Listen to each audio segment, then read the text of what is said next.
Hello दोस्तों, आपका अपना चैनल क्लिक टू लर्न में स्वागत है। मैं अपने चैनल के माध्यम से आरआरबी एनटीपीसी ग्रेजुएशन लेवल 2025 में जितने भी प्रश्न पूछे गए थे कंप्यूटर का, वो सभी का कलेक्शन लेकर आया हूं और मैंने इससे रिलेटेड पार्ट 1 बना चुका हूं। आप लोग जाकर ज़रूर देखें और आज मैं पार्ट 2 सीरीज़ लेकर आया हूं। तो अगर ये वीडियो आप लोगों को पसंद आ रहा है तो कृपया करके इसे शेयर करें और मेरे चैनल को सब्सक्राइब करें। तो चलिए देखते हैं। कल जो मैंने क्वेश्चन कराया था 21 नंबर तक करा दिया था और आज हम अपने वीडियो में 22 नंबर के क्वेश्चन से देखेंगे। 22 नंबर क्वेश्चन क्या कह रहा है, सॉरी 21 नंबर क्वेश्चन देखेंगे क्योंकि कल 20 तक हो गया तो आज 21 देखना है। 21 नंबर क्वेश्चन कह रहा है कि कॉपी किए गए कंटेंट को पेस्ट करने के लिए आमतौर पर किस कीबोर्ड शॉर्टकट का उपयोग किया जाता है। अगर आप मेरा पिछला वीडियो देखे होंगे तो आप इस क्वेश्चन को पढ़ते ही आपका आंसर पता चल गया होगा कि इसका आंसर क्या होगा। पूछ रहा है कि कॉपी किए गए कंटेंट को, अगर किसी कंटेंट को कॉपी किया जाता है या फिर किसी फाइल को कॉपी किया जाता है, किसी टेक्स्ट को कॉपी किया जाता है, उसको पेस्ट करने के लिए कीबोर्ड से कौन सा बटन दबाएंगे।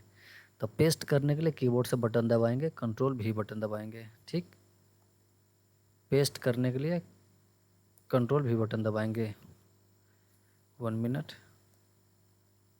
पेस्ट करने के लिए कौन सा बटन दबाएंगे तो कंट्रोल V बटन दबाएंगे। ये किसका कमांड है तो ये पेस्ट का कमांड है। ठीक, उसके बाद में ये किसका कमांड है कंट्रोल C, तो ये कॉपी का कमांड है। कंट्रोल F किसका कमांड है तो ये फाइंड का कमांड है। अच्छा, फाइंड क्या होता है, जैसे मान लीजिए आप डॉक्यूमेंट में बहुत सारे वर्ड लिखे हैं, जैसे 1-2 हज़ार वर्ड लिखे हैं, उसमें से किसी वर्ड को ढूंढना है तो फिर कंट्रोल F करते हैं, यानी कि फाइंड करते हैं। फाइंड करने के बाद में एक सर्च बॉक्स आएगा, इस सर्च बॉक्स में जो भी वर्ड ढूंढना है उस वर्ड को टाइप करके एंटर बटन दबा दीजिएगा। अगर ये वर्ड उस डॉक्यूमेंट में लिखा हुआ है तो फिर आपके सामने आ जाएगा। बाकी बात करेंगे कंट्रोल S किसका है तो कंट्रोल S सेव का कमांड है। चलते हैं अगले क्वेश्चन की तरफ और हमारा अगला क्वेश्चन है कि अधिकांश कंप्यूटर एप्लीकेशन में जब कंट्रोल V शॉर्टकट का उपयोग किया जाता है तो निम्न में से कौन सी क्रिया होती है। यानी कि पूछ रहा है कि कंट्रोल V शॉर्टकट से क्या होता है, ये पूछ रहा है। तो चलिए देखते हैं। ऑप्शन, वर्तमान डॉक्यूमेंट सेव होता है। नहीं, वर्तमान डॉक्यूमेंट सेव होने की क्या होता है, इसका कंट्रोल+S होता है, तो ये तो नहीं होगा। कॉपी या कट किया गया कंटेंट पेस्ट होता है। हाँ, ये सही है क्योंकि कंट्रोल V से क्या होता है, या तो हम कॉपी करेंगे या फिर कॉपी किए हैं या फिर कट किए गए हैं तो उस कंटेंट को पेस्ट करने के लिए कंट्रोल V ऑप्शन का यूज किया जाता है। New file creation dialog box open होता है, नहीं ये भी गलत है। और फाइंड डायलॉग बॉक्स ओपन होता है, फाइंड का कमांड आपको पिछले बताया हूँ, कंट्रोल+F होता है। तो इसका सही आंसर क्या हो जाएगा, B नंबर इसका सही आंसर हो जाएगा। ठीक, चलते हैं अगले प्रश्न की तरफ। और अगला प्रश्न है आपका कि MS वर्ड में यदि किसी चयनित टेक्स्ट को उसके मूल स्थान से हटाए बिना उसकी प्रतिलिपि बनाना चाहते हैं तो आपको किस कमांड का उपयोग करना होगा। मतलब कह रहा है कि अगर कोई टेक्स्ट लिखा हुआ है, इस टेक्स्ट को यहाँ से हटाए बिना सेम मुझे यहाँ पर भी यही टेक्स्ट चाहिए, यहाँ पर भी मुझे यही वाला टेक्स्ट चाहिए, तो फिर क्या करना होगा, ये पूछ रहा है। ठीक है, तो ये कह रहा है कि इसका मतलब होता है कि ये कॉपी पेस्ट करने को बोल रहा है। अगर यही बोलता है कि ये टेक्स्ट जो है यहाँ से हटाकर यहाँ पर रखना होता है तो फिर इस टेक्स्ट को क्या करते हैं, हम कट कर लेते हैं और यहाँ पर आके पेस्ट कर देंगे, तो यहाँ से हट जाएगा और यहाँ पर आ जाएगा। ठीक, लेकिन ये कह रहा है कि हटाए भी ना, मतलब ये यहीं पर भी रहे और एक जगह भी आ सकता है, आ जाएगा। तो आप इसको क्या कर लेंगे, कॉपी कर लेंगे। कॉपी करने के बाद में दूसरे जगह पर जहाँ रखना होगा वहाँ जाकर पेस्ट कर देंगे। तो टेक्स्ट को सिलेक्ट कर लेंगे, सिलेक्ट करने के बाद में कंट्रोल+C बटन दबा देंगे और जहाँ पर इसे रखना होगा वहाँ पर आकर कंट्रोल+V बटन दबा देंगे, यानी कि पेस्ट कर देंगे। ये जो टेक्स्ट है यहाँ पर भी रहेगा और यहाँ पर भी रहेगा, तो इसका सही ऑप्शन हो जाएगा ऑप्शन नंबर D। ठीक, चलते हैं अगले प्रश्न की तरफ।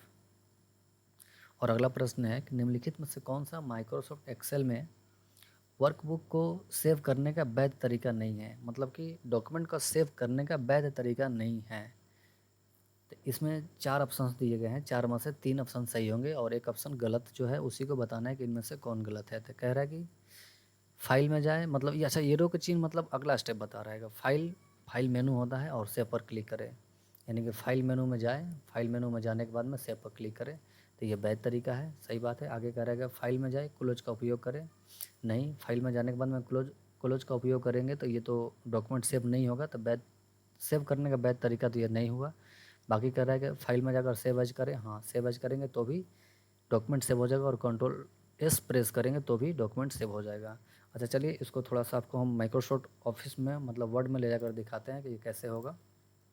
जैसे ये मेरा माइक्रोसॉफ्ट वर्ड हो गया, सेव करने के लिए बोला था कि डॉक्यूमेंट को कैसे सेव किया जा सकता है, यही फाइल लिखा हुआ था, ये मेरा जो फाइल है ये फाइल मेनू है। जैसे ही फाइल पर क्लिक करेंगे आपको यहाँ पर सेव ऑप्शन दिखाई दे रहा है, तो सेव पर क्लिक करेंगे तो भी डॉक्यूमेंट सेव हो जाएगा, या सेव एज पर क्लिक करेंगे तो भी डॉक्यूमेंट सेव हो जाएगा, या फिर कीबोर्ड से कंट्रोल एस बटन दबाएंगे तो भी डॉक्यूमेंट सेव हो जाएगा। तो ये सारे के सारे ऑप्शन कहाँ मिलेंगे, तो ये फाइल मेनू मिला हुआ है, ठीक है ना, यहाँ पर फाइल मेनू में है। ठीक है, चलते हैं अपने अगले प्रश्न की तरफ। और अगला है कि एम एस एक्सेल 2019 में प्रिंट प्रीव्यू फीचर का प्राथमिक उद्देश्य क्या है, मतलब कि प्रिंट प्रीव्यू करने से क्या होता है। तो ऑप्शन देख लेंगे, प्रिंट प्रीव्यू करने से क्या होता है, डेटा को एडिट करना, नहीं प्रिंट प्रीव्यू से डेटा एडिट नहीं होगा, ये गलत है। आगे देखेंगे, यह देखना कि सीट प्रिंट होने पर कैसे दिखाई देगी, हाँ ये बिल्कुल सही है। अगर हम डॉक्यूमेंट बनाए हैं, एम एस एक्सेल में बनाए हैं चाहे वर्ड में बनाए हैं, हमको देखना है कि अगर प्रिंट निकालेंगे तो किस तरीके के पेपर पर आएगा। तो पहले प्रिंट निकालने से पहले प्रीव्यू देख लिया जाता है कि पेपर पर किस प्रकार आएगा। ठीक, तो ये सही है कि यह देखना कि सीट प्रिंट होने पर कैसे दिखाई देगी। आगे कह रहा है कि स्प्रेडशीट को सेव करना, नहीं प्रिंट प्रीव्यू से तो सेव नहीं होता, ये भी गलत है और ये भी गलत है। मेरा सही ऑप्शन कौन हो जाएगा, बी हो जाएगा। चलिए इसको आपको दिखाते हैं कैसे होता है। ये रहा एक्सेल का वर्कशीट, और जैसे मान लीजिए यहाँ पर हम कुछ लिख दिए हैं, कि कुछ लिखेंगे तो प्रिंट में आएगा, आपको दिखाई भी देगा।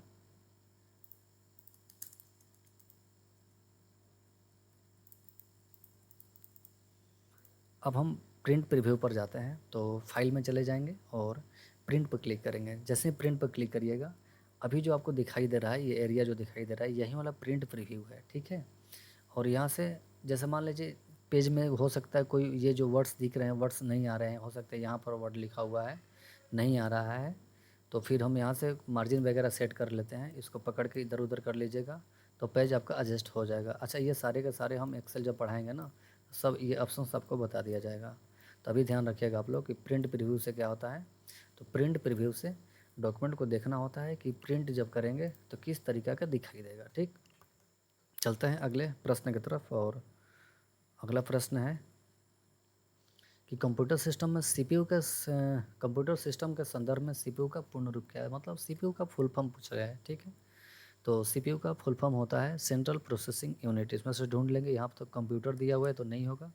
सेंट्रल प्रोग्रामिंग नहीं होता है, सेंट्रल प्रोसेसिंग यूनिट, हाँ यह सही है। तो इसका सही आंसर सी हो जाएगा, और ये भी गलत हो जाएगा।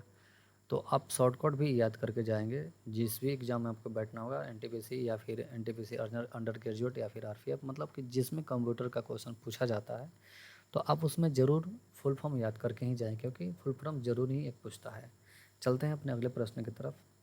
और अगला प्रश्न है कि निम्नलिखित में से कौन सी डिवाइस कंप्यूटर सिस्टम में डेटा को प्रोसेस करती है, मतलब कि कंप्यूटर सिस्टम में ऐसी कौन सी डिवाइस है, कौन सी मशीन है जो कंप्यूटर सिस्टम में डेटा को प्रोसेस मतलब यूटिलाइज करती है, कैलकुलेशन करती है। तो रैम की बात करेंगे तो रैम नहीं होगा, बाकी सीपीयू, तो हाँ सीपीयू सही ऑप्शन हो जाएगा, क्योंकि सीपीयू ही कंप्यूटर में जितने भी गणना होता है, जितने भी कैलकुलेशन होता है, सबका सब सीपीयू ही, मतलब सीपीयू ही करता है। तो याद रखिएगा कि सीपीयू यही मेन जो डिवाइस होता है डेटा को प्रोसेसिंग करता है। बाकी हार्ड डिस्क का क्या काम है, एसडीडी हार्ड डिस्क ड्राइव, इसका काम स्टोर का है, डेटा को स्टोर करके रखता है। 1 मिनट, डेटा को स्टोर करके रखता है। उसके बाद आगे चलेंगे अगले प्रश्न की तरफ। तो अगला प्रश्न है कि जब आप विंडोज़ ऑपरेटिंग सिस्टम में फाइल एक्सप्लोरर में किसी फाइल को सिलेक्ट करने के बाद डिलीट कुंजी प्रेस करते हैं तो क्या होता है।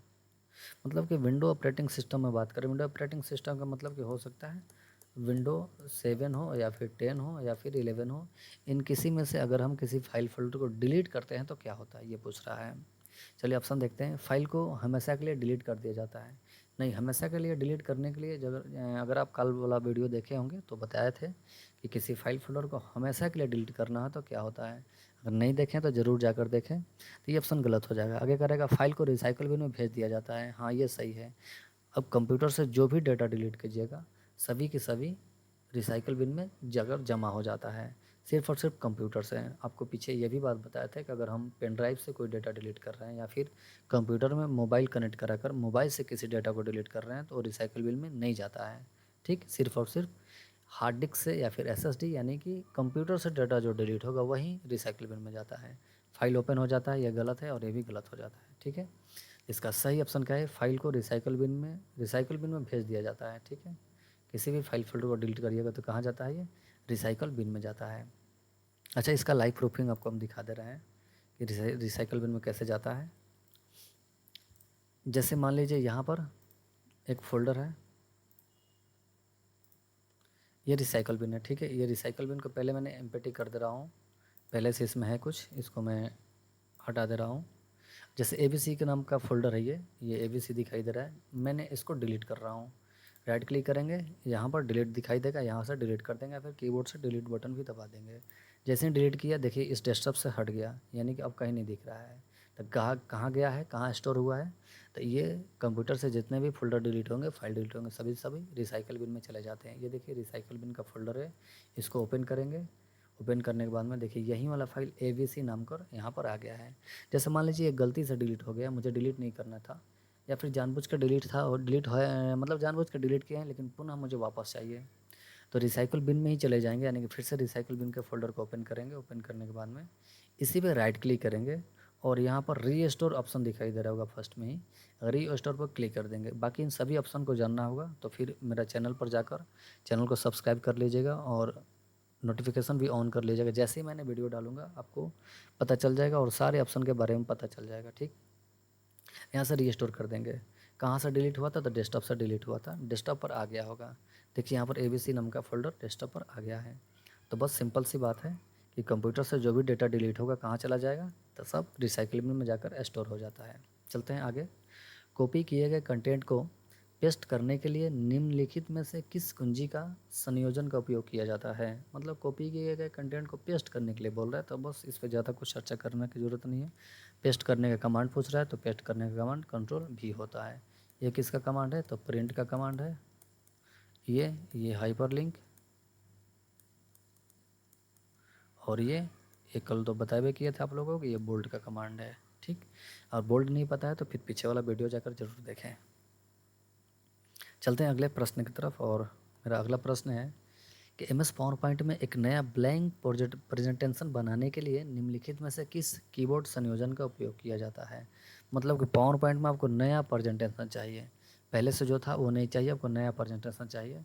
तो कोई भी डॉक्यूमेंट हो, आपको नया डॉक्यूमेंट चाहिए, मतलब कोई भी प्रोग्राम हो, कोई भी एप्लीकेशन हो, उसमें नया डॉक्यूमेंट आपको लेना होगा। तो नए डॉक्यूमेंट का कमांड कंट्रोल N होता है। जैसे ही कंट्रोल N बटन दबाइएगा, ये न्यू का कमांड होता है, नया डॉक्यूमेंट आ जाएगा। ठीक, ये कंट्रोल अलाइन सेंटर का कमांड है, अलाइन टू सेंटर का कमांड है ये। अच्छा, इसका मतलब ये हुआ कि जैसे ये पेज है, अलाइन टू सेंटर का मतलब जो भी टेक्स्ट लिखेगा ना वो बीच से लिखाएगा। ठीक है, पेज के बीच से, ना लेफ्ट से लिखाएगा नहीं राइट से लिखाएगा। कहाँ से लिखाएगा, सेंटर से। तो ये कंट्रोल हो जाएगा। और ये किसका हो जाएगा, तो ये बोल्ड का हो जाएगा। और ये कंट्रोल किसका हो जाएगा, तो ये ओपन का हो जाएगा। ठीक, चलते हैं अपने अगले प्रश्न की तरफ। अच्छा दोस्त, अगर ये वीडियो पसंद आ रहा है तो वीडियो को ज़रूर लाइक करें। अगर ये हेल्पफुल है तो कृपया करके आप अपने दोस्तों के पास शेयर भी करें। चलते हैं अगले क्वेश्चन। निम्नलिखित में से कौन सी क्रिया विंडोज डेस्कटॉप पर एक नया फोल्डर बनाएगी। मतलब डेस्कटॉप की बात कर रहा है। अच्छा, डेस्कटॉप किसे बोलेंगे, तो जैसे ही आपका कंप्यूटर जब ऑन करिएगा, मतलब कंप्यूटर ऑफ है, अगर जैसे ही आप ऑन करिएगा, ऑन करने के बाद में फर्स्ट में जो स्क्रीन दिखाई देता है ना, उस स्क्रीन को डेस्कटॉप बोलते हैं। ठीक, तो कह रहा है कि डेस्कटॉप पर नया फोल्डर कैसे बनाया जाता है। तो चलिए ऑप्शन देखेंगे। अल्ट प्लस टैब दबाना, नहीं गलत है। अल्ट और टैब से फोल्डर नहीं बनता है। रिसाइकल बिन आइकन पर क्लिक करना, रिसाइकल बिन आइकन पर क्लिक करने के बाद भी फोल्डर ना बनेगा। कंट्रोल F दबाना है, ये तो फाइंड का है, ये तो इससे फोल्डर तो बनेगा नहीं, ये भी गलत हो जाएगा। आगे कह रहा है कि डेस्कटॉप पर राइट क्लिक करके न्यू और फोल्डर का चुनाव करें। ठीक है, ये सही है। आपको डेस्कटॉप या फिर किसी भी फाइल फोल्डर में नया फोल्डर बनाना है तो आप चले जाइएगा, जहाँ पर फोल्डर बनाना है राइट क्लिक करिएगा। राइट क्लिक करने के बाद में बहुत सारे ऑप्शन आएगा, उसमें से आपको न्यू ढूंढ लेना है, न्यू कहाँ लिखा हुआ है। न्यू पर जैसे ही क्लिक करिएगा, फोल्डर का ऑप्शन दिखाई देगा, फोल्डर पर क्लिक करिएगा, नया फोल्डर बन जाएगा। ठीक, चलिए आपको दिखाते हैं। ये हो गया हमारा डेस्कटॉप। नया फोल्डर बनाने को बोल रहा है तो राइट क्लिक करेंगे। राइट क्लिक करने के बाद में न्यू, देखिए न्यू पर चले जाएंगे और बगल में देखिए दिखा है फोल्डर, जैसे ही फोल्डर पर क्लिक करेंगे फोल्डर आ जाएगा। अब इस फोल्डर को जो भी आप नाम देना चाहते हैं इस फोल्डर का नाम देकर इंटर बटन दबा दीजिएगा, सेव हो जाएगा। ठीक, चलते हैं अगले प्रश्न की तरफ। और अगला प्रश्न है कि फाइलों को व्यवस्थित करते समय सब फोल्डर बनाने का उद्देश्य क्या है। जैसे सब फोल्डर क्या होता है, पहले सब फोल्डर के बारे में समझ लेंगे कि सब फोल्डर से होता क्या है। ठीक है, तो सब फोल्डर होता है फोल्डर के अंदर फोल्डर। जैसे फोल्डर के अंदर आप फोल्डर बना रहे हैं उसे ही सब फोल्डर कहा जाता है। अब इसका ज़रूरत कब पड़ जाता है, जैसे आपको अपने फोल्डर को या फिर किसी फाइल को बहुत ही व्यवस्थित ढंग से रखना है तो फिर आपको सब फोल्डर की ज़रूरत पड़ जाता है। जैसे मान लीजिए आपको कल हम बताए थे कि आपको किसी फाइल फोल्डर को अरेंज करना होगा, तो जैसे आपके पास बहुत सारे डॉक्यूमेंट्स हैं तो आप बहुत सारे डॉक्यूमेंट्स के लिए आप फोल्डर बना लीजिएगा। जैसे ये जो डॉक्यूमेंट है ना, इसको मैंने लिख दे रहा हूँ DOC, ये जो फोल्डर है DOC नाम का फोल्डर है। ठीक, अब इसके अंदर जब फोल्डर बनाएंगे, फिर से इसके अंदर जो फोल्डर बनाएंगे उन सभी फोल्डर को सब फोल्डर कहा जाता है। तब DOC के अंदर मैंने एक और एक फोल्डर बना दिया। ठीक, अब इसको सब फोल्डर जैसे व्यवस्थित करने के लिए, जैसे इसमें हम 10th क्लास के सर्टिफिकेट रख दिए हैं तो 10th क्लास का मार्कशीट हो जाएगा, सर्टिफिकेट हो जाएगा, रजिस्ट्रेशन हो जाएगा, मतलब उससे रिलेटेड जितना है ना सब इसमें रख देंगे। अब इसी डॉक्यूमेंट के अंदर, डॉक्यूमेंट नाम के फोल्डर के अंदर और एक फोल्डर बनाएंगे। ठीक है, और इसका मैंने 12th लिख दिया। ठीक, अब इसमें 12th क्लास के जितने भी डॉक्यूमेंट हैं सब इसमें रख देंगे। उसी तरीक़े से आगे हम और एक फ़ोल्डर बनाएंगे, जैसे ग्रेजुएशन लेवल का भी मुझे रखना होगा तो और एक फ़ोल्डर बना लेंगे, यहाँ पर ग्रेजुएशन लेवल लिख देंगे। अब इसमें जितने भी ग्रेजुएशन का सर्टिफिकेट होगा सब इसमें रख देंगे। तो अब ये जो तीनों फ़ोल्डर दिखाई दे रहा है, इन तीनों फ़ोल्डर को क्या बोलेंगे, सब फ़ोल्डर बोलेंगे, क्योंकि फ़ोल्डर के अंदर फ़ोल्डर है। मेरा मेन फ़ोल्डर कौन सा हो जाएगा, डॉक्यूमेंट नाम का फ़ोल्डर है, इसके अंदर 10th का फ़ोल्डर है और 12th का फ़ोल्डर है और ग्रेजुएशन लेवल का फ़ोल्डर है। तो इन सभी फ़ोल्डर को क्या बोलेंगे, सब फ़ोल्डर बोला जाता है। ठीक, जैसे आप हो सकता है ये सब न समझ रहे हैं तो फिर आप जैसे और एक डॉक्यूमेंट बोल रहे हैं, मूवी का एक फ़ोल्डर बना दीजिएगा। ठीक है, अब मूवी में भी बहुत सारे सब फोल्डर की ज़रूरत हो सकता है, कैसा भाई चाहिए। हो सकता है एक इसमें हिंदी का मूवी है, ठीक है, हिंदी वाला है, बॉलीवुड वाला, इसमें साउथ वाला है तो इसमें साउथ वाला। कहने का मतलब कि आप अपने कैटेगरी के अनुसार, मर्ज़ी के अनुसार जो ढूंढने में थोड़ा सा आसान हो, पहचानने में थोड़ा आसान हो, तो फिर वहाँ पर सब फोल्डर के यूज किया जाता है। तो ध्यान दीजिएगा, फ़ोल्डर के अंदर जब फ़ोल्डर बनाएंगे ना तो उसी को सब फ़ोल्डर बोलते हैं। तो चलिए अब देखते हैं इसका आंसर क्या होगा। कह रहेगा फाइलों को व्यवस्थित करते समय सब फ़ोल्डर बनाने का उद्देश्य क्या है, तो फाइल का आकार कम करना नहीं। अच्छा, और एक बात है, जो फ़ोल्डर का आकार होता है ना, साइज़ जो होता है, याद रखिएगा, साइज़ जो होता है फ़ोल्डर का, खाली फ़ोल्डर मतलब जैसे न्यू फ़ोल्डर बनाया है ना, उसका साइज़ 0 होता है, 0 KB का होता है, मतलब कोई साइज़ नहीं होता है। उसके बाद कह रहा है फाइल एक्सटेंशन बदलना नहीं, फाइल एक्सटेंशन बदलना भी नहीं होता है। क्लाउड में फाइल का स्वचालित रूप से बैकअप लेना ये भी गलत है। आगे कह रहा है कि बेहतर प्रबंधन के लिए संबंधित फाइलों को एक साथ समूहीकृत करना था। हाँ, ये सही है। बेहतर प्रबंधन मतलब कि सही ढंग से उसको रखने के लिए, सही ढंग से रखने के लिए सब फोल्डर का यूज किया जाता है। तो आपका सही आंसर हो जाएगा D नंबर वाला। ठीक है, याद रखिएगा। चलते हैं अगले प्रश्न की तरफ। और अगला प्रश्न है कि MS वर्ड में कौन सा कमांड उपयोगकर्ताओं को टेक्स्ट के चयनित ब्लॉक की कॉपी करने और उसी को डॉक्यूमेंट में या किसी अन्य डॉक्यूमेंट में एक से अलग स्थान पर रखने की सुविधा देता है। अच्छा, फिर से यहाँ ध्यान दीजिएगा, यहाँ पर कह कॉपी करने, ठीक, और डॉक्यूमेंट को किसी अन्य एक से अधिक स्थान पर रखने के लिए सुविधा कौन प्रदान करता है।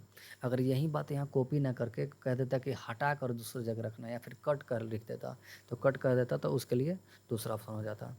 यहाँ कॉपी करने के लिए बात कर रहा है कि अगर किसी डॉक्यूमेंट को, किसी टेक्स्ट को कॉपी करके एक से अधिक जगह रखना है तो फिर उसके लिए कॉपी और पेस्ट का यूज किया जाता है। अच्छा, एक बार पेस्ट करने के बाद में उसे जितना बार एक बार कॉपी करने के बाद में जितना बार पेस्ट करना चाहेंगे उतना बार पेस्ट कर सकते हैं। जैसे मान लीजिए यहाँ पर लिखा हुआ है क्लिक टू लर्न, ठीक। अब हम इस टेक्स्ट को कॉपी कर लिए, कॉपी करने के लिए सिलेक्ट करने के बाद में Ctrl+C बटन दबा लेंगे, कॉपी हो जाएगा। अब जैसे यहाँ रखना होगा यहाँ पर, तो फिर पेस्ट कर देंगे, Ctrl+V कर देंगे, यहाँ पर आ जाएगा। यहाँ पर रखना होगा, फिर से Ctrl+V करेंगे, यहाँ पर आ जाएगा। फिर से यहाँ पर रखना होगा, Ctrl+V करेंगे, यहाँ पर आ जाएगा। मतलब कॉपी कर सिर्फ एक बार किया जाता है, और जितना बार पेस्ट करिएगा ना उतना बार ये टेक्स्ट आ जाएगा। ठीक, अगर फोल्डर है तो फोल्डर आ जाएगा, फाइल है तो फाइल आ जाएगा। इसका सही ऑप्शन हो जाएगा कॉपी और पेस्ट। चलते हैं अगले प्रश्न की तरफ। और अगला प्रश्न है कि फाइलों को व्यवस्थित करते समय सब फोल्डर बनाने का उद्देश्य क्या है। ये तो पीछे क्वेश्चन हो गया, मतलब रिपीटेड क्वेश्चन है, इसको छोड़ देते हैं। चलते हैं आगे।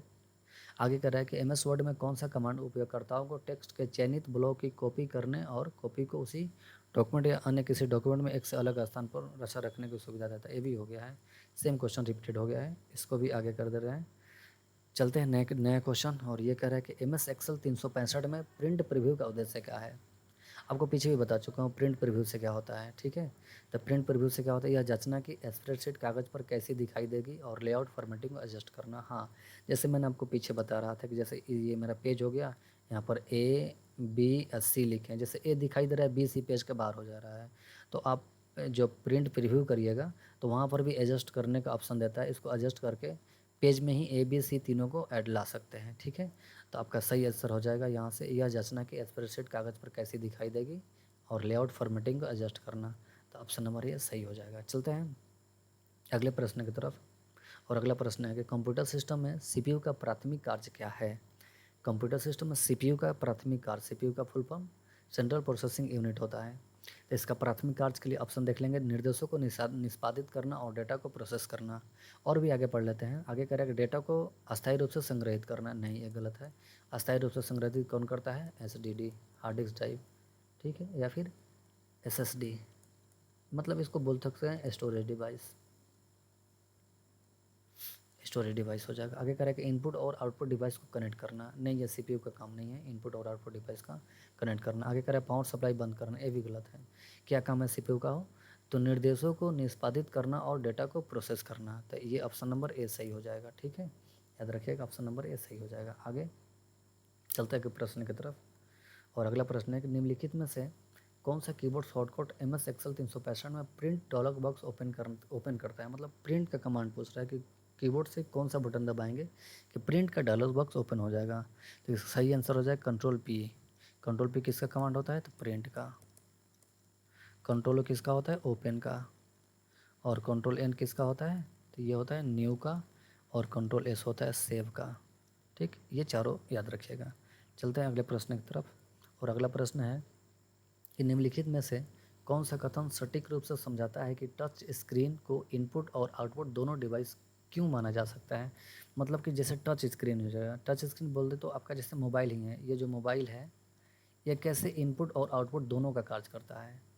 ये मोबाइल इनपुट और आउटपुट दोनों का कैसे कार्य करता है। तो जैसे मान लीजिए आप आपके फ़ोन में एक ये लोगो है, जैसे फ़ोन कॉल लिखा होता है ना, तो कॉल का लोगो है, या फिर एसएमएस का लोगो है, एसएमएस का लोगो है। जैसे ही इस पर आप टच करिएगा, तो जैसे ही टच करिएगा मतलब उसको छूइएगा तो वो टच का काम करेगा, मतलब इनपुट का काम करेगा।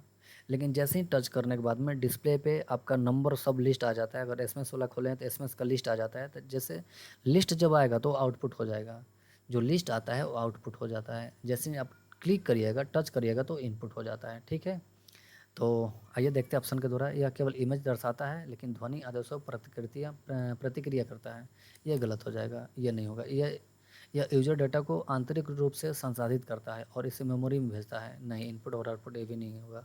आगे कह रहा है कि यह प्रोग्राम को स्टोर करता है, स्टोर करने का काम तो होता ही नहीं है इसका। आगे कह रहा है कि यह यूजर को विजुअल डेटा के साथ इंटरेक्ट करने और कंप्यूटर को टच सिग्नल की सुविधा देता है, हाँ ये सही है।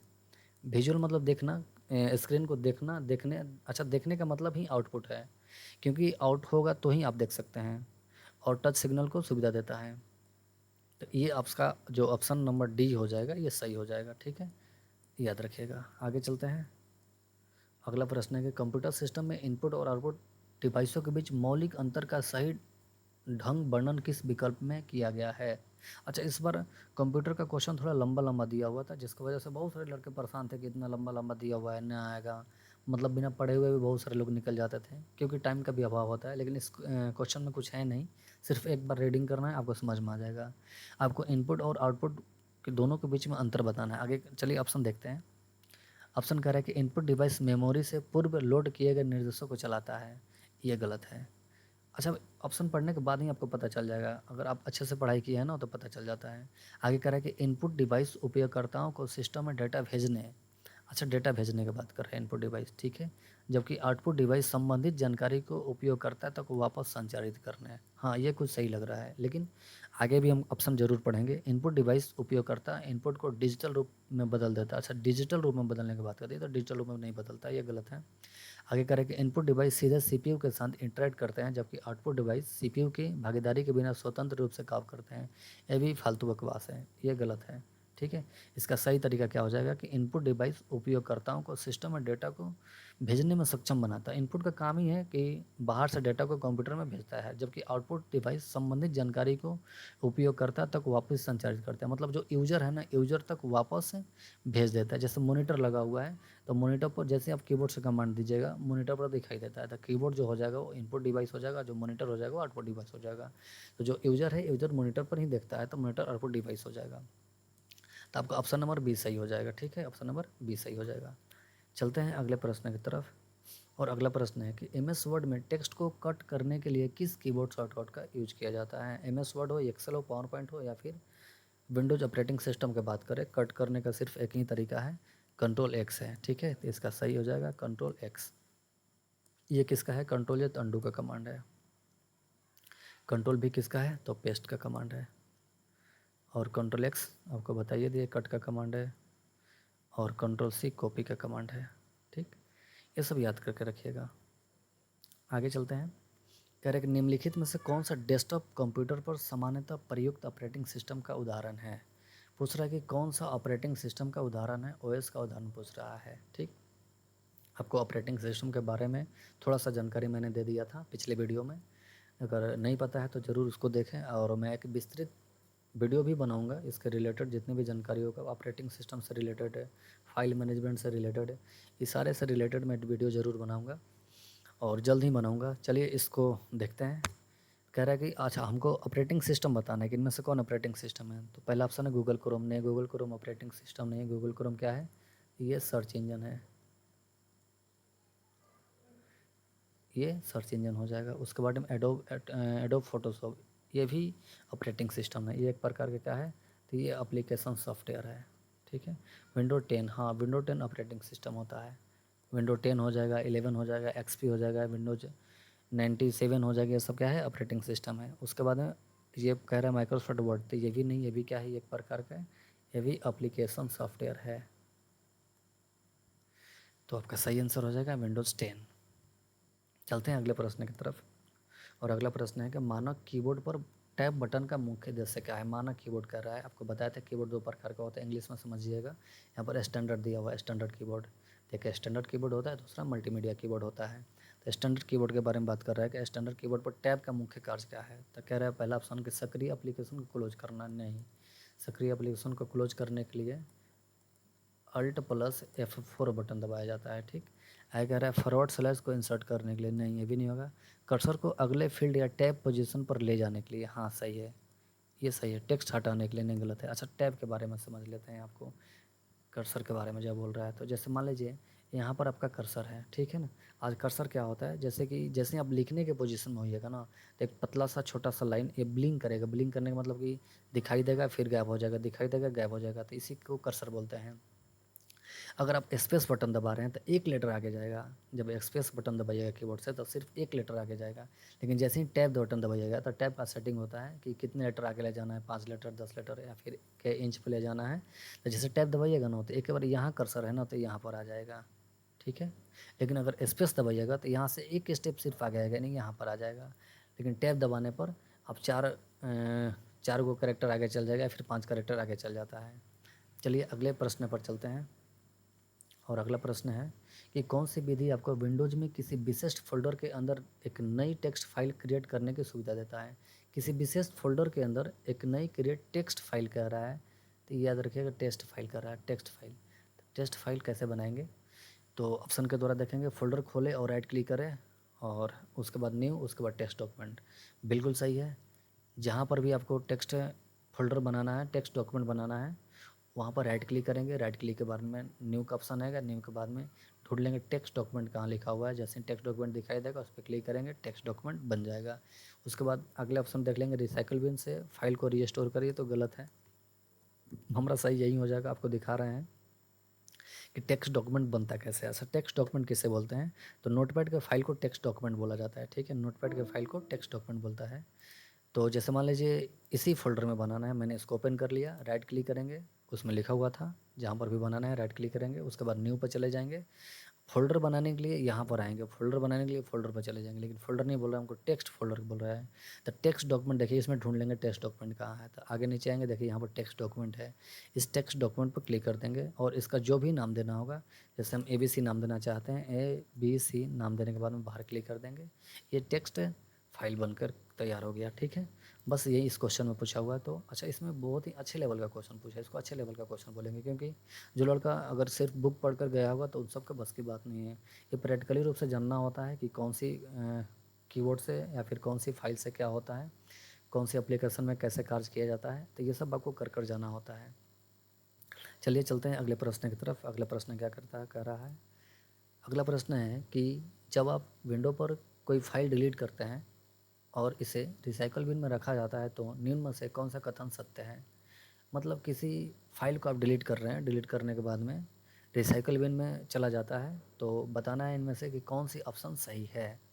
पहला ऑप्शन है कि फ़ाइल को राइट क्लिक करके और रीस्टोर विकल्प का चयन करके रीस्टोर किया जा सकता है। मैंने आपको ये लाइव प्रूफ करके भी दिखाया हूँ इसी वीडियो में, कि जब कि कोई फ़ोल्डर डिलीट कर दिया जाता है तो उसे कैसे रीस्टोर किया जाता है। तो ये एकदम बिल्कुल ही सत्य है, सत्य ही पूछ रहा था तो बिल्कुल ही सत्य है ये।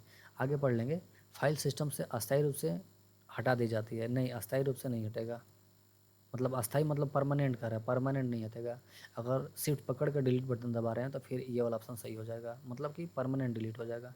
फाइल को सिस्टम के भंडारण स्थान पर ले जाया जाता है, ये भी गलत है। फाइल लॉक रहती है। आपका सही ऑप्शन कौन सा हो जाएगा, ए नंबर। फाइल को राइट क्लिक करके और रीस्टोर विकल्प का चयन कर रीस्टोर किया जा सकता है।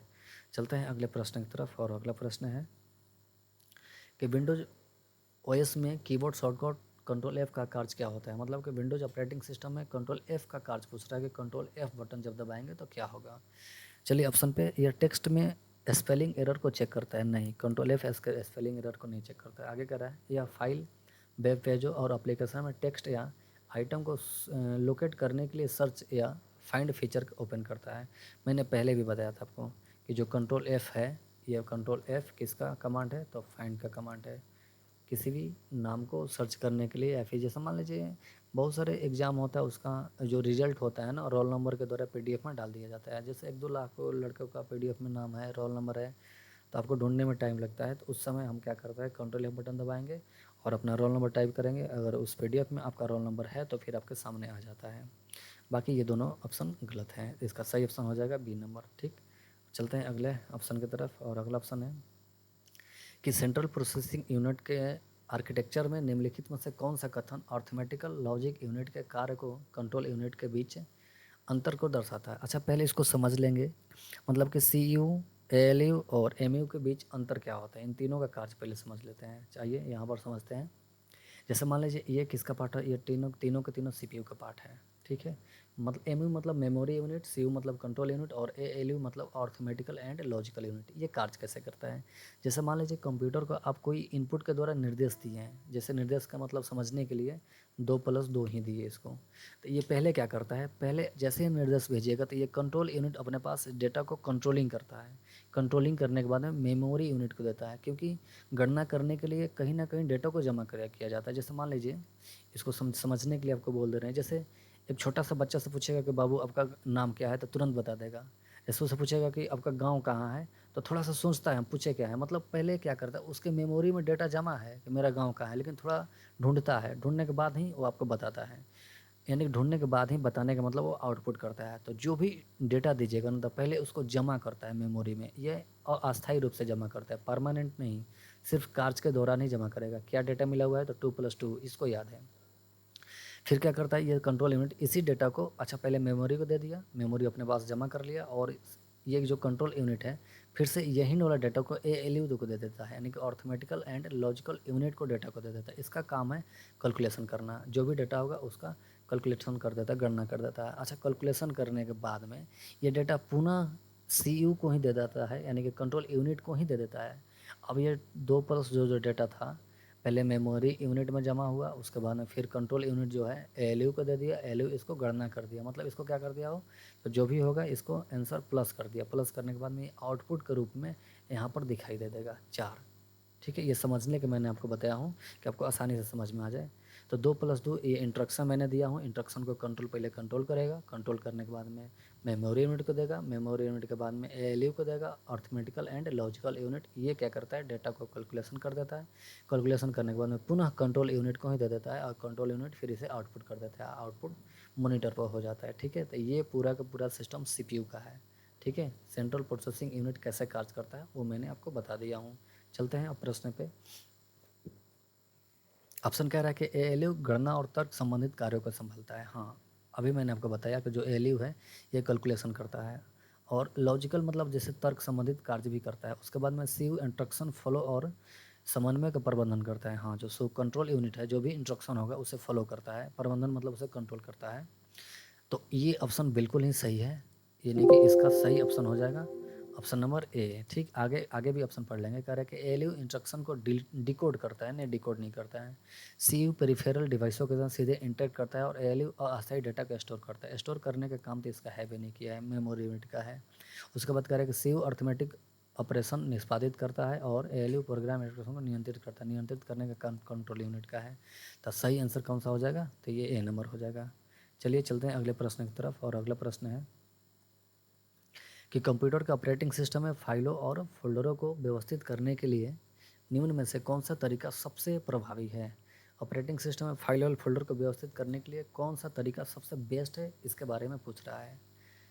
तो आइए देखते हैं। पहला ऑप्शन कह रहा है कि फोल्डर को व्यवस्थित होने से रोकने के लिए उन्हें बार बार रीनेम करना। नहीं, ये कोई मतलब नहीं है, इससे गलत है। उसके बाद कह रहा है भ्रांतियों से बचने के लिए फाइलों और फोल्डर को यादृच्छिक रूप से वर्णों का नाम देना। नहीं, लेटर से भी कोई मतलब नहीं है। आगे कह रहा है स्पेस बचाने के लिए सभी फाइलों और फोल्डरों को एक ही डायरेक्टरी में स्टोर करना। अच्छा, एक ही डायरेक्टरी में स्टोर करने से स्पेस थोड़े ना बच जाएगा, ये गलत है। आगे कह रहा है कि स्पष्ट और वर्णनात्मक नामों का उपयोग करके लॉजिकल फोल्डर संरचना बनाना जो सामग्री को रिफ्लेक्ट करता है, एकदम सही है। स्पष्ट और वर्णनात्मक नामों का उपयोग करके, मतलब बिल्कुल सही नामों का उपयोग करेंगे। और एक ही, अच्छा और एक ध्यान दीजिएगा कि जैसे ये फोल्डर हो गया, इसी फोल्डर में एक ही नाम से दो गो फाइल नहीं हो सकता है, दोनों को अलग अलग नाम देना होगा। जैसे देना भी होगा, जैसे इसको हम ए दिए हैं तो इसको बी नाम देना होगा, अगला सी नाम देना होगा, जो भी देना होगा, लेकिन एक ही नाम नहीं देना होगा। एक ही जगह पर एक ही नाम से दो फोल्डर नहीं हो सकता है। तो इसका सही ऑप्शन हो जाएगा ऑप्शन नंबर डी, स्पष्ट और वर्णनात्मक नामों का उपयोग करके लॉजिकल फोल्डर संरचना बनाना जो सामग्री को सिलेक्ट करते हैं। आगे चलेंगे अगले प्रश्न की तरफ, और अगला प्रश्न है कि MS PowerPoint 365 में एक नया ब्लैंक प्रेजेंटेशन तेज़ी से क्रिएट करने के लिए किस शॉर्टकट कुंजी का उपयोग किया जाता है। बस ये बहुत ही आसान है, बस यहाँ पर आपको नोट कर रहे हैं। कह रहे हैं कि नया ब्लैंक प्रेजेंटेशन बनाने के लिए, तो यहाँ पर बस यही पूछ रहा है कि कीबोर्ड का कौन सा बटन दबाएंगे कि नया ब्लैंक बन जाएगा। तो नया का कमांड बताइए कि कंट्रोल एन होती है, तो शिफ्ट एन है, ये नहीं होगा, ये आपका सही हो जाएगा कंट्रोल एन। ये किसका कमांड होता है, न्यू का। चाहे एक्सेल हो या फिर वर्ड हो या फिर पावर पॉइंट हो, ये सब में न्यू का काम करता है। ये किसका है, ये प्रिंट का है, और ये किसका है, ओपन का है।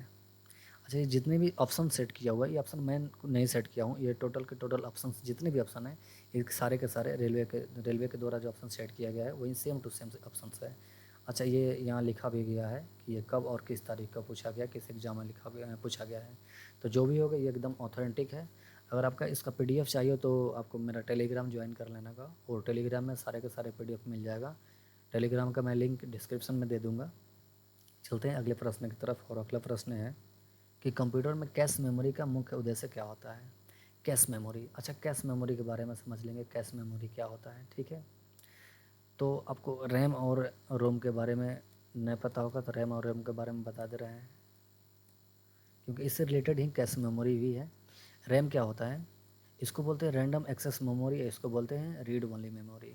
ठीक, ये जैसे कंप्यूटर में जितने भी कार्य निष्पादित हो रहा है, जैसे जितने भी कार्य अभी फ़िलहाल किया जा रहा है, जितने भी कार्य को एक्सेस कर रहे हैं, उन सभी के सभी कार्य रैम पर होते हैं। ठीक है, वो सभी के सभी कार्य किस पर होते हैं, रैम पर होता है। रोम क्या होता है, इसमें ज़रूरी निर्देश जमा होता है, रैम में सॉरी रोम में ज़रूरी निर्देश जमा होता है, इसको सिर्फ और सिर्फ रीड कर सकते हैं, इसको रीड भी कर सकते हैं और राइट भी कर सकते हैं। रैम को रीड भी कर सकते हैं, राइट भी कर सकते हैं। रोम को सिर्फ और सिर्फ क्या कर सकते हैं, ओनली इसे रीड किया जा सकता है। अच्छा, इस पर निर्देश कौन सा जमा होता है? जैसे आपका मोबाइल है, मोबाइल में एक लोगो होता है, ऐसे करके कॉल वाला लोगो होता है, यहाँ पर कॉल लिखा होता है, ठीक है। ये जो लोगो है, क्या आप इस लोगो को हटाकर इसका जगह पर अपना फ़ोटो लगा सकते हैं? नहीं, नहीं लगा सकते हैं। यहाँ जो कॉल लिखा हुआ है, इसका स्थान पर हटाकर अपना नाम लिख सकते हैं? नहीं लिख सकते हैं, क्योंकि ये जो भी निर्देश लिखा हुआ है सभी के सब किस पे लिखा हुआ है, रोम पर लिखा हुआ है। और कंप्यूटर से रिलेटेड जितने भी निर्देश होता है सभी के सभी रोम पर लिखा जाता है। इसको एडिट नहीं किया जाता, किया जा सकता, सिर्फ और सिर्फ पढ़ा जा सकता है। तो बस यही वाला है कि कंप्यूटर में जो भी निर्देश होता है, जैसे मान लीजिए और एक बात बता रहा हूँ आपको, कंप्यूटर को जैसे ही ओपन करिएगा तो या फिर बंद करिएगा तो शट डाउन लिख रहा है। अब बंद करते वक्त शट डाउन जो लिख रहा है, इसका स्थान पर आप सोच रहे हैं कि आपका नाम लिखे या फिर किसी और का नाम लिखे, तो नहीं, ये संभव नहीं है, क्योंकि ये जो निर्देश शट डाउन का लिखा हुआ है ये रोम पर लिखा हुआ है। रैम की बात करेंगे तो जैसे मान लीजिए पेज है, पेज पर जो भी हम लिख रहे हैं ना, तो ये जितने भी सारे डॉक्यूमेंट में लिखे हैं, ये सभी के सभी किस पे कार्य हो रहा है, रैम पे कार्य हो रहा है। इसको हम लिख भी सकते हैं, मिटा भी सकते हैं, ठीक। अब कैश मेमोरी क्या होता है, कैश मेमोरी के बारे में बात करेंगे। कैश मेमोरी कंप्यूटर को जब जैसे कोई ज़रूरी निर्देश लेना है, ज़रूरी डेटा लेना है, मतलब कि बहुत ही स्पीड से डेटा लेना है जल्दी, तो जब जो भी निर्देश, जो भी कंप्यूटर में डेटा रखा हुआ है उसको जल्दी प्राप्त करना होता है, मतलब ज़रूरी वाला है, तो ज़रूरी वाले डेटा को ये कैश मेमोरी में रखा जाता है। हालांकि आप नहीं रखेंगे, ये सिस्टम से रिलेटेड ज़रूरत वाला सामान इसमें जहाँ इनबिल्ड होता है वहीं पर रख दिया जाता है। जैसे कंप्यूटर को अभी फ़िलहाल कोई डेटा की ज़रूरत पड़ गया, अब समझने के लिए आपको अपडेट ही बता दे रहा हूँ। जैसे अपडेट का ज़रूरत पड़ गया, तो जैसे ही अपडेट का ज़रूरत पड़ेगा, ये ऑटोमेटिक बहुत ही फास्ट तरीक़ा से कैश मेमोरी से जो भी अपडेट से रिलेटेड इन्फॉर्मेशन रखा होगा जल्दी ले लेगा, ठीक। और ये जो कैश मेमोरी है, रैम और रोम दोनों से फास्ट काम करता है, रैम और रोम दोनों से फास्ट काम करता है। तो जो भी ऐसे इसमें ऐसे निर्देश जमा होता है जो कंप्यूटर को बहुत ही अति आवश्यक ज़रूरी है, मतलब जल्दी उसको चाहिए, तो जो भी डेटा जल्दी प्राप्त करना होता है सिस्टम को, तो कैश मेमोरी का यूज कर लेता है। कैश मेमोरी सीपीयू के बगल में लगा होता है, ये कैश मेमोरी हो जाएगा। तो चलिए देखते हैं ऑप्शन क्या करें। उपयोगकर्ता फाइल को अस्थायी रूप से संग्रहित करता है, ना, गलत है। त्वरित पुनर्प्राप्ति के लिए प्रायः एक्सेस किए जाने वाले डेटा को संग्रहित करना, हाँ, त्वरित मतलब स्पीड, जल्दी, जल्दी से डेटा को पुनः प्राप्ति के लिए इस ऑप्शन का यूज किया जाता है। तो चलिए ऑप्शन नंबर बी हो जाएगा सही, बाकी सब गलत है। अब तो चलिए आज 50 नंबर क्वेश्चन तक ही करते हैं और मिलते हैं आपसे अगले वीडियो में। तो अगर ये वीडियो आपको पसंद आ रहा है तो प्लीज़ चैनल को मेरा सब्सक्राइब ज़रूर करें और वीडियो लाइक ज़रूर कर दीजिएगा, ठीक। मिलते हैं आपको अगले सेशन में, धन्यवाद।